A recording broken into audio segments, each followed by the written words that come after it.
After a short 3.5-year breakup, Motion City's soundtrack has returned to a stage near you, and while that's reason enough to celebrate, one of their fan favorite albums just turned 10.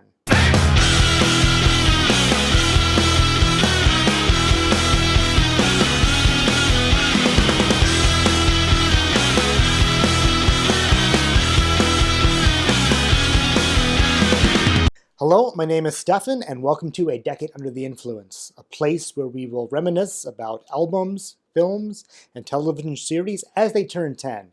Because if you're as weird as I am, you just love to dust off these gems on their proper anniversaries. Today we kick things off with the first album added to my collection during the 2010s, Motion City Soundtracks and My Dinosaur Life, released on January 19th, 2010.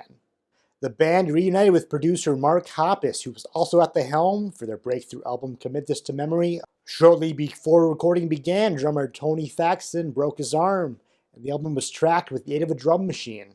This meant the drums were recorded last when they would normally kick off a recording session.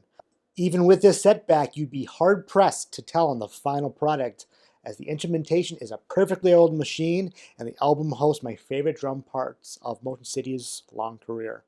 I was getting into collecting vinyl records around the time of the album's release, so I asked for the deluxe edition as an early birthday gift. However, in 2020, all that remains of that are the 2 CDs, as I graciously gifted the rest of the set to a much bigger Motion City Soundtrack fan than myself, and she has been gracious enough to take us through the contents of that set as I break down the track list of My Dinosaur Life.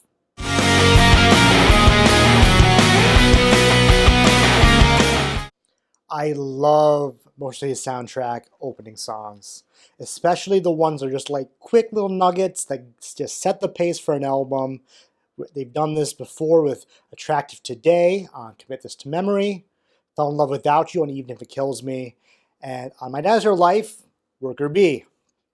They opened up with this song on the original My Dinosaur Life tour back in the day, and it was just a great way to kick off the first time that I ever got to see the band. I just got back from the reunion tour not too long ago, and while I hoped this was going to inch its way into the set list, it did not, but hopefully it's back in the near future. I always knew I had the answer, but I never understood the question, and no living lacerated to the bone. A Life Less Ordinary is such a great sing-along song, and I was so happy to get to enjoy that moment again recently on the reunion tour.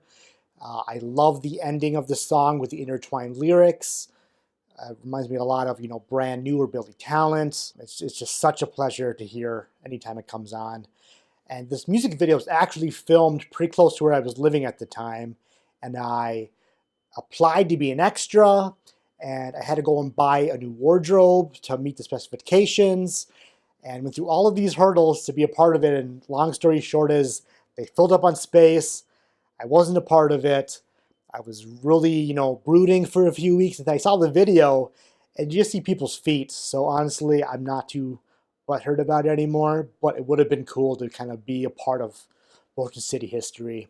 Actually, the director of that video did a different band's music video that same year that I was able to be a part of, and we'll touch on that when that album turns 10 later in the year.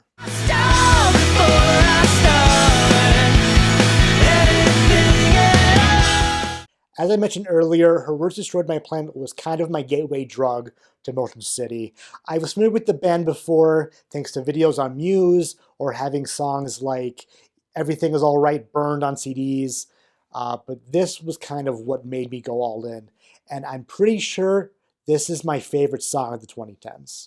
It's just, everything about it, it's perfect, it's fun, the lyrics are just a blast, it's so much fun to just put on and jam to. It's the perfect Motion City song, and the one that I would throw in their time capsule.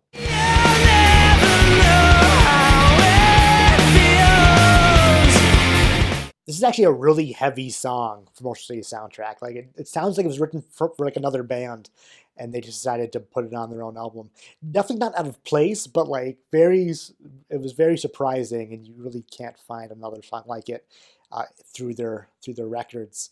And looking back at this video, apparently 2010 was like the year that we were starting to get HD content, because all of these videos are only in 480p, and it's kind of driving me nuts. So hopefully whoever owns the rights currently can upload some HD versions. I didn't know it was hot in the middle. I touched it once and I touched it a second time.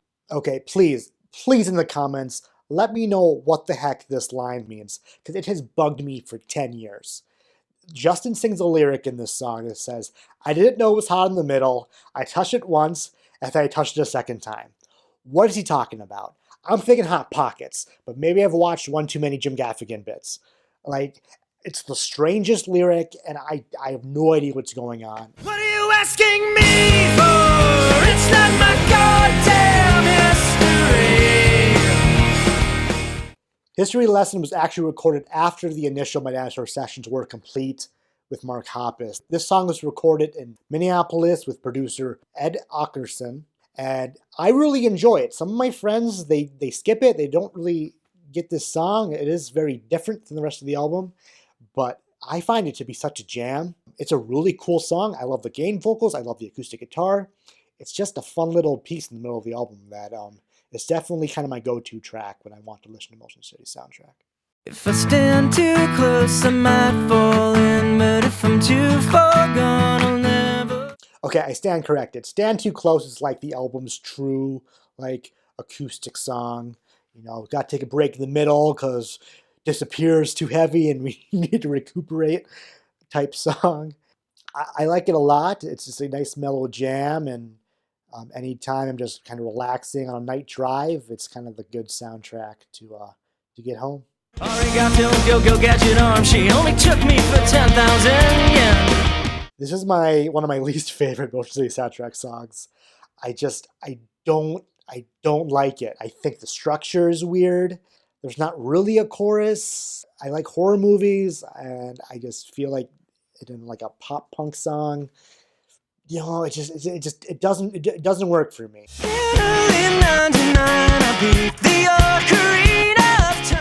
How do you pronounce the song title? It's like they looked at Prince and said, okay, now he's a symbol. Let's do that with our songs. Minnesota for life. So I asked around to Motion City soundtrack fans, and I got a whole bunch of different responses, but one of them, who is a uber fan of the band, she called it the Qbert song. So I looked into it, and sure enough, if you grew up with video games of the 70s and 80s, Qbert was in many arcades, and anytime Qbert would talk, he would just swear in little symbol bubbles.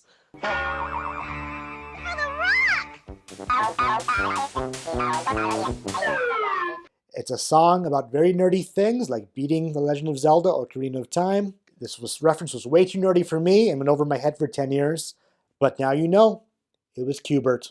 Hysteria, hysteria, it's happening again. Hysteria is definitely the strong point of the back half of this album. I definitely thought it could have been a single, would have done really well, you know, on alt radio stations. It's just a strong song. I love the lyrics. It's a good sing-along, and I hope they bring it back into the set. We be alright, left alone tonight. So now we're winding down on the album, and Skin of Bones, take it or leave it. It's not a song I ever demand to hear. When it comes on, I don't need to skip it, but it's just kind of an average song. And honestly, when I think about it, I just think about the Foo Fighters live album of the same name. I would much rather be having that on.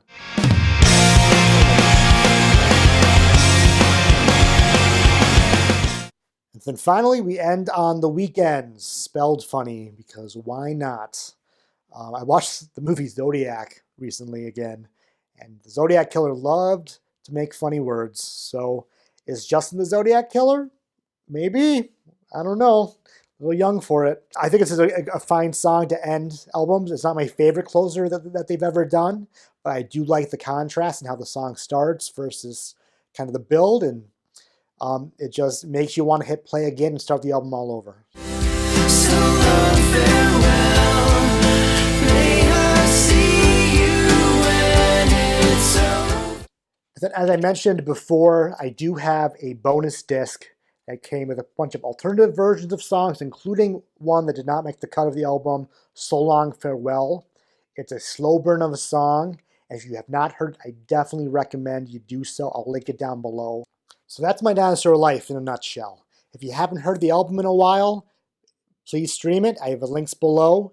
Pick it up on vinyl. Do what you gotta do to remember all these jams and fall back in love with a band that will hopefully be on the road for many more years to come now that they're back. And like and subscribe to this channel, as February is going to be a big month for anniversaries, and I look forward to deep diving in with you as we look back at the best things of the 2010s.